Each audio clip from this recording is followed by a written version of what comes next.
Magandang araw sa ating mga loyal spin readers and welcome to another episode of the SPIN Sidelines. My name is Ruben Terrado and we thank you for watching this episode of the SPIN Sidelines. Again, we invite you to join us and we also want you to like our page here on Facebook. Napapanood po tayo sa Facebook, so i-like nyo na rin po yung ating Facebook page.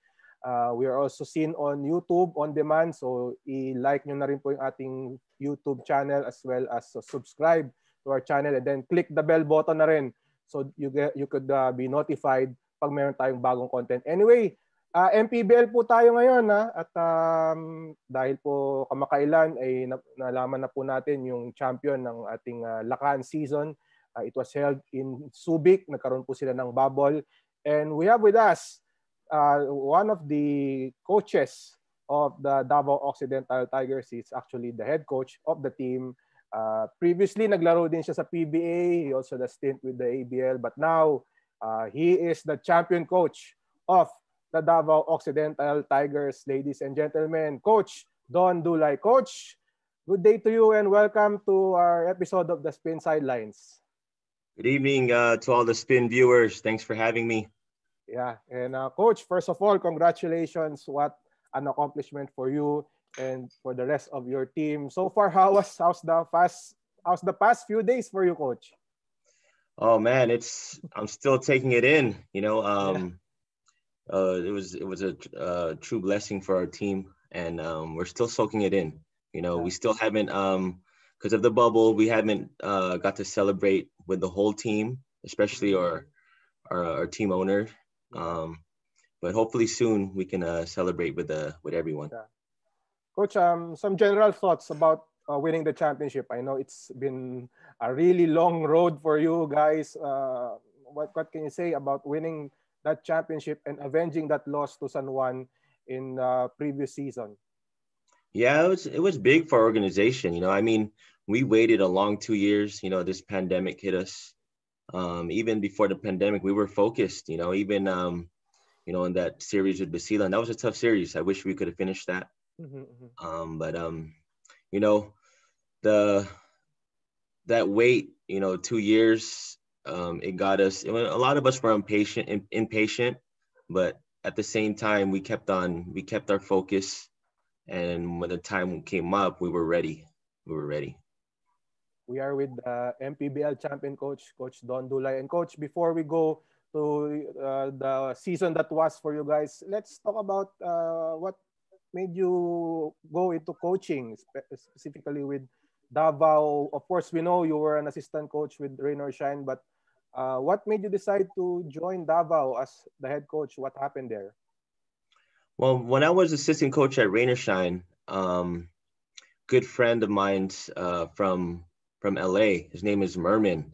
He's actually the team manager for Gensun Warriors now. Right. And when Davao was looking for a head coach, because Merman is actually pretty close to our team owner.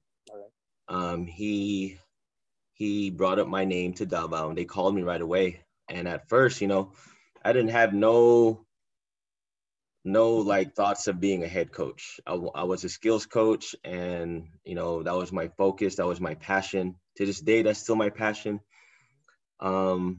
But I looked at it as a challenge, and it took me about a couple of days to make my decision, and good decision it was. Yeah. But how were you able to adjust, like from being a skills coach to being the head coach, being the man who really implements all the strategies in your plays during games and even in practice? How were you able to what made you decide that I'll take this job and take on the challenge? Well, at the time I was with Rain or Shine still. I was lucky enough to still work as an assistant coach and be the head coach. And I had a lot of help. From the coaching staff from Rain or Shine, and a good friend of mine who was head assistant. He's head assistant with Rain or Shine now is Rob Wainwright, Coach Rob Wainwright. Yeah, Coach Rob. Helped me a lot, along with Coach Arvin. Coach Matt, that's with me now.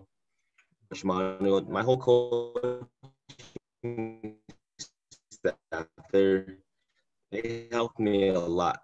And that transition, in the beginning, of course, it was hard. Yeah. As we went on, the help these coaches,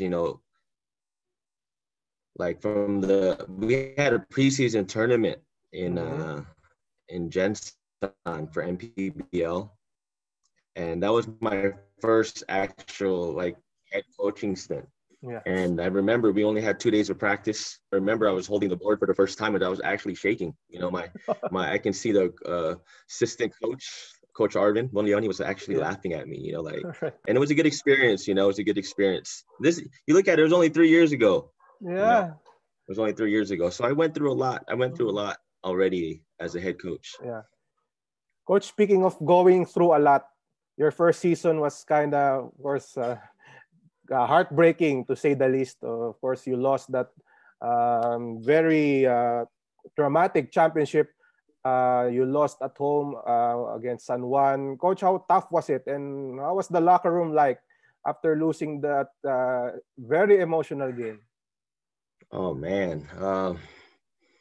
I mean, we were up 7 with less than 2 minutes. Yes. Right. Right. So anyone who follows basketball, you're supposed to close that out, And when that final buzzer went out, I was still in shock. Our team owner was, all the fans were, right? And then the thing that hurt was in Davao home court. Yes. And to see the San Juan team celebrating with the game that we should have won, and it was hard. It was hard going into the locker room, talking to these guys, the not only the players, but the families of the players, and you can only, imagine what the players were going through. I know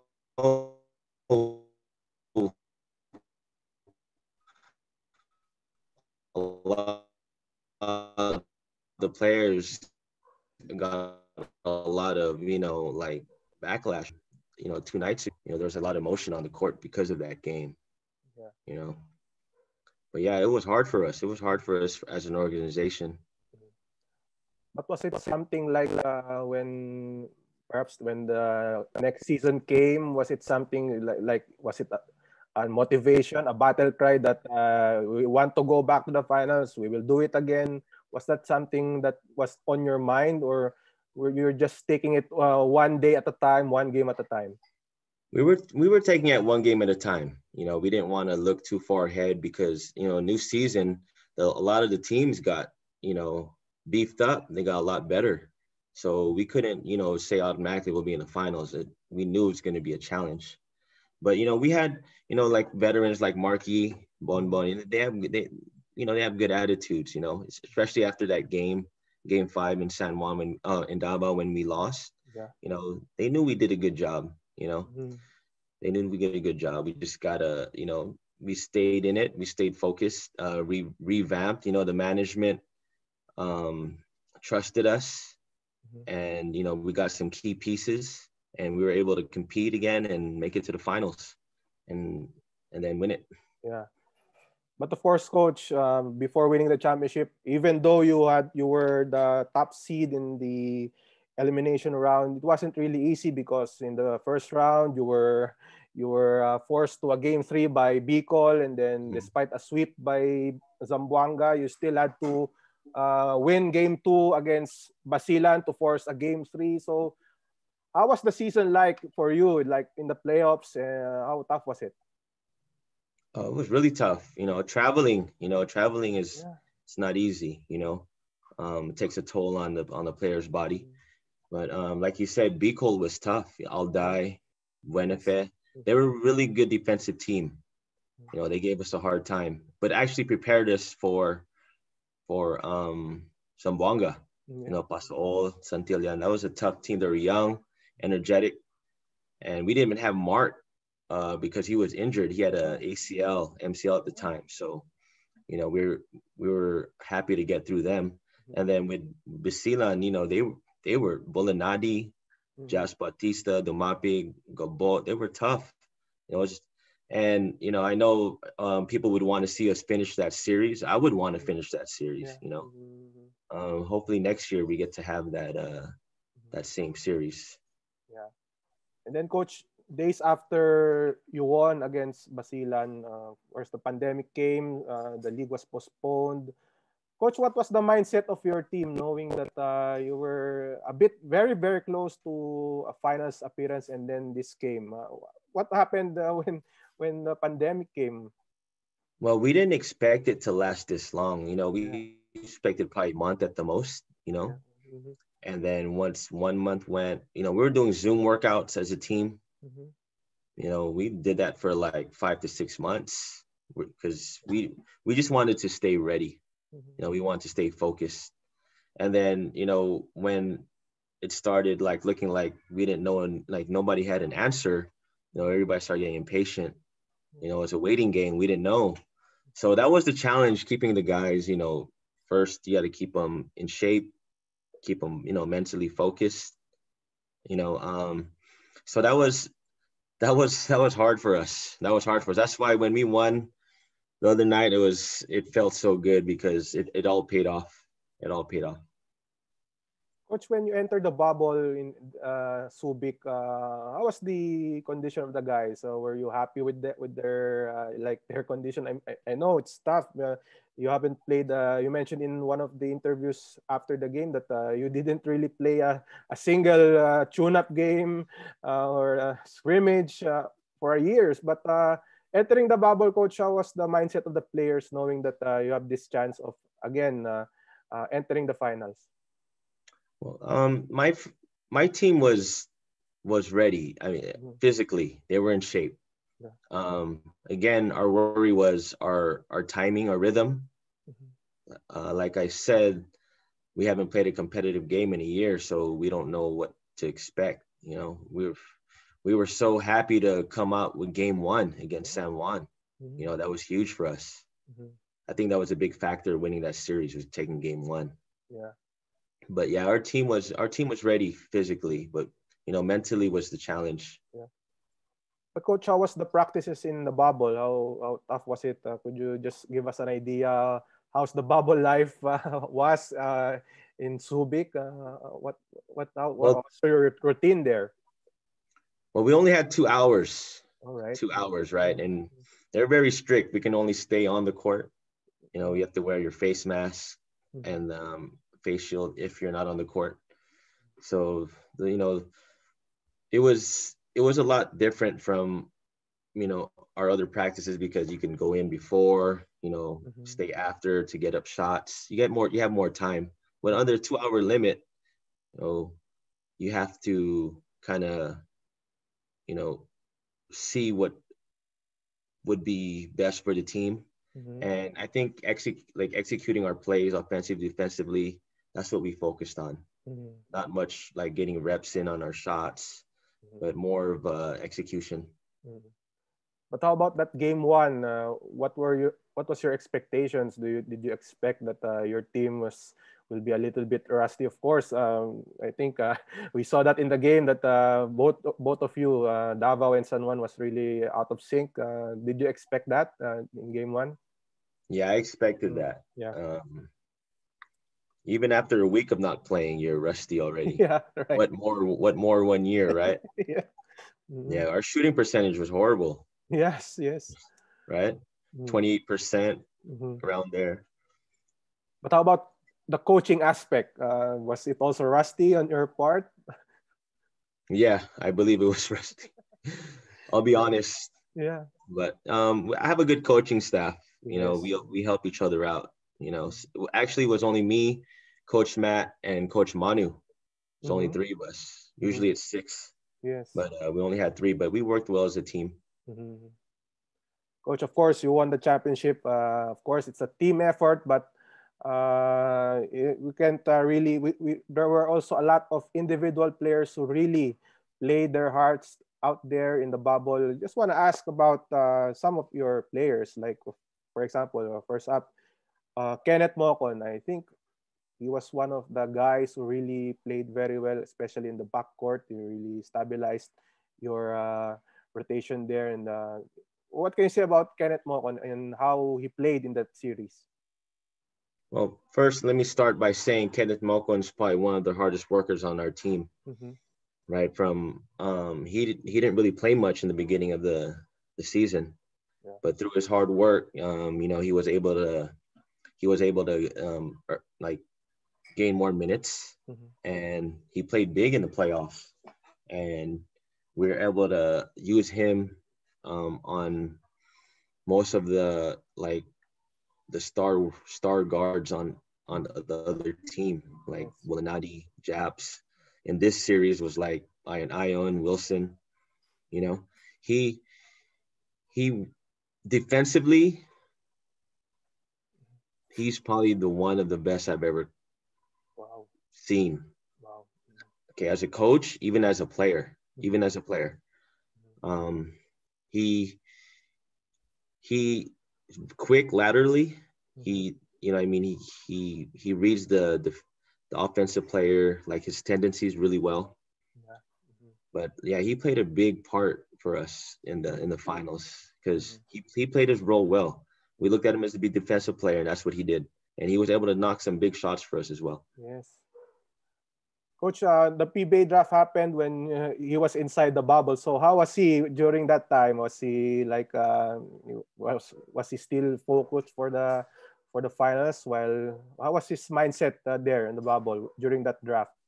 Yeah, his mind, he was very professional about it. Yeah. He was focused. He knew what was at hand, what was at stake. So, we talked about the PBA draft as well. I know he was excited. And congrats to him, by the way, for getting picked by Rain or Shine. We wish him good luck. But yeah, he was focused. Yeah. Coach, how about Emmon Carlo? I think, in my opinion, Coach, if Markey didn't win the finals MVP, I think Emmon Carlo should be the finals MVP. What's your thoughts about Emmon Carlo?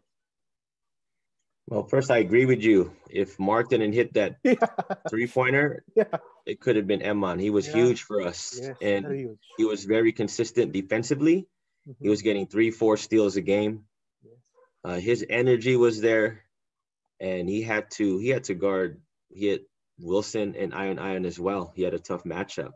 And if you have a tough matchup like that, for him to score, 26 points game 2, 22 points game 4, I mean, that's pretty good. Mike Ion's in the PBA. We all know that. And he took on that challenge. And, man, Emmon's been huge for us, not just this year, but last year as well. And he's only getting better. He's learning a lot. And, yeah, we're blessed to have him. Yeah. And, Coach, how about your veterans like Bon, you've talked about him earlier. And then, of course, Jerwin Gacko. The fans say that he's really the lucky charm for your team. But how is Bon and Jerwin with the team? Let me start with Bon. He was a teammate of mine in Alaska. If you didn't know, he was right. So watching him when he was younger, man, he was one of the best I've seen. He's slowed down a lot, 38 years old. Yeah. But he still has that IQ. And we look at him as our stabilizer. When San Juan has a tough press, right? And once we're like, turning over the ball a little, losing control, I look to him, and he came up big. Those times San Juan made those runs, I'll put him in, and we'd make a stop, and we'd make a little run of ourselves. And if you remember Game 5, San Juan, he was huge for us. He was huge, right? So hopefully he has one more year in him, 1 or 2, right? All right. And with Jerwin, we were lucky. He was available as in a free agent. A guy his caliber, free agent, it's a blessing for us. And it was perfect timing. because we needed a bruiser type player. Right. You know, going, you know, in MPBL, especially in the playoffs, finals, you need that type of player. And it, you know, he was huge for us in San Juan Right. against Larry Rodriguez, Tanner Nera. Those guys are physical. Right.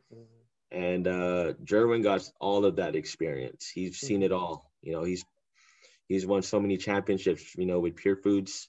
So Yeah, he's played against the best. So that was huge for us. You know, experience with him, Billy Robles, right. Mark Yee, and Bon Bon. You know, that plays a big part in a 5-game series in the finals stage. Yeah. How about Billy Ray Robles? Of course, he brought a lot on the table for you. How can you? What can you say about your player, Billy Ray Robles? Man, that guy, he does so much for the team. Right. You know, but let me start by saying, not only as a player, you know, like he brings everything to the table, but what comes out most for us is his character, his attitude. You know, every coach loves when you tell a player to do something, they're focused, their eyes are on you, you know, and they go out and do it. And defensively, you know, he rebounds. You know, he averages 10 rebounds a game. You know, steals, blocks. He made a huge block on Iron Iron. I think that was Right. game One. 3, Game one. game 1. Yeah. Yeah, game 1, right? Mm. And you know, to have it, we're blessed to have another player like him. Like I said, his attitude and character is up there. Coach, a lot of heroes for you. It seems like during the series, someone steps up when you needed it most, like Ivan Ludovice, even Terzo also played very well. Even Balagtas, who shot some crucial baskets in Game 4. So, what can you say about those guys that really stepped up to the plate when you needed it most, especially in that crucial Game 4? Well, Ivan and Terso, my point guards, you know, they were rusty coming in, 1 and Right. 2. They were 0 for 13 first 2 games as the point guards for those first 2 games. And I had to talk with them, and I needed them to be more aggressive.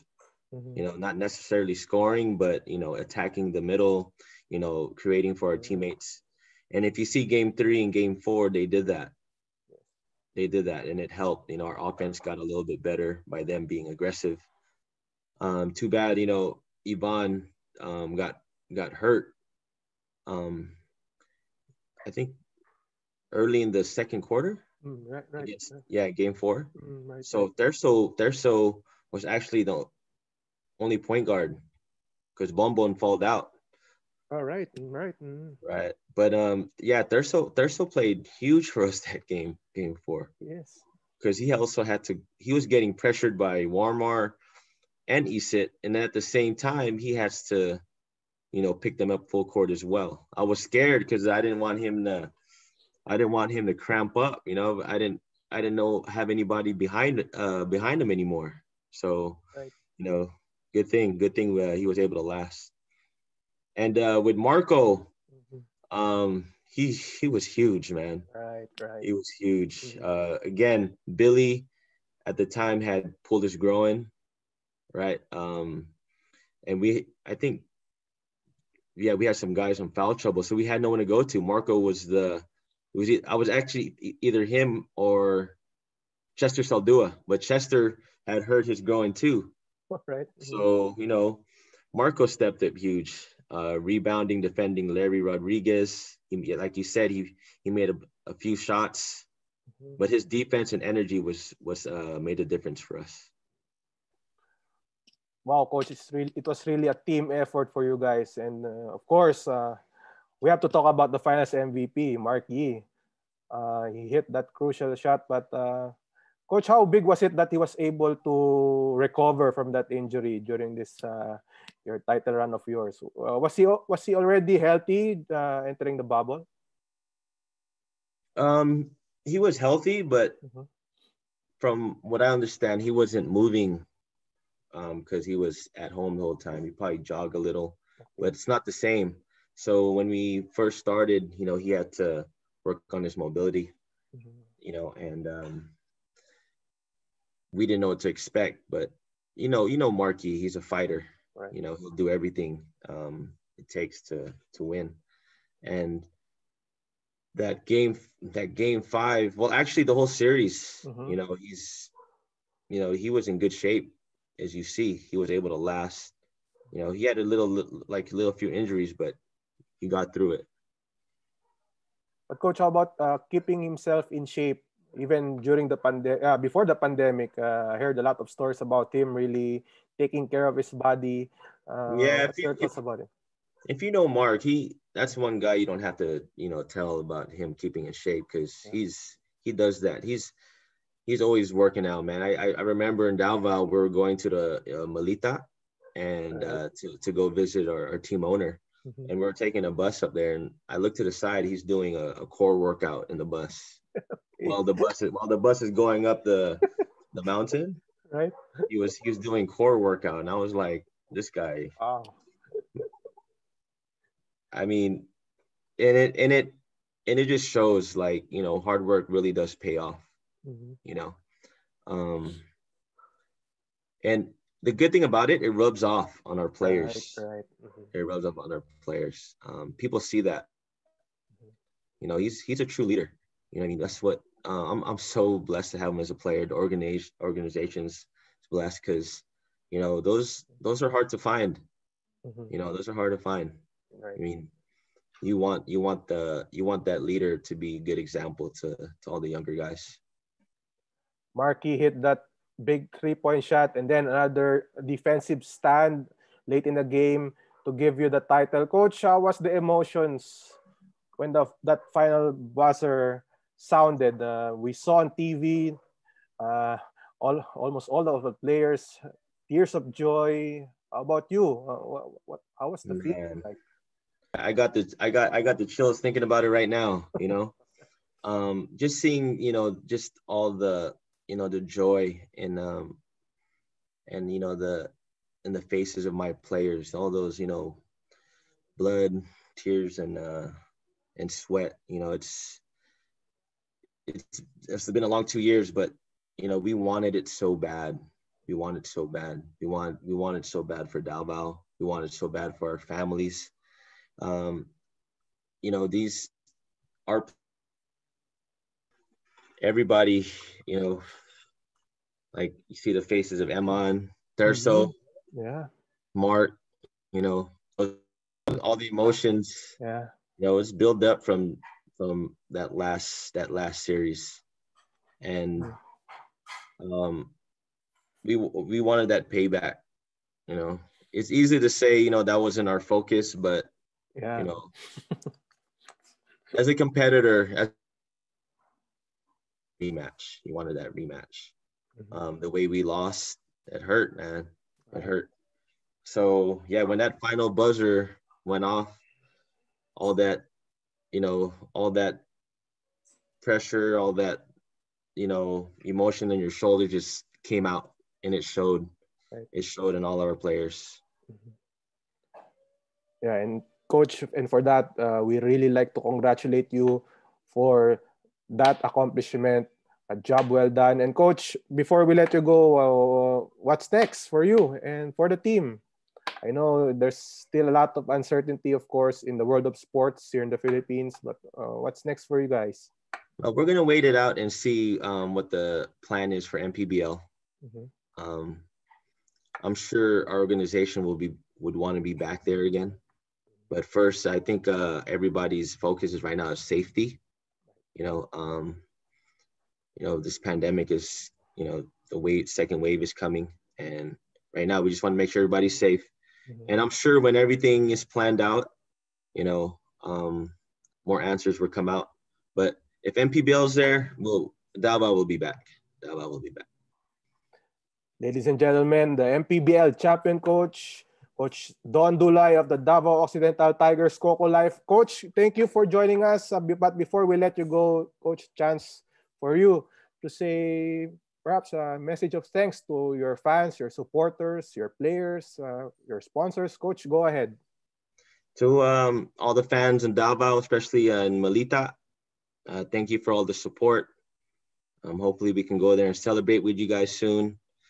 To our team owner, Gov Claude Bautista, Congresswoman Claudine Bautista, Boss Dinko, Boss Davy, Boss Bong, to our partner, Coco Life, Boss Martin Leon, Boss Joseph Franquillo, and to Medallia Sports Clothing, thank you for all the support.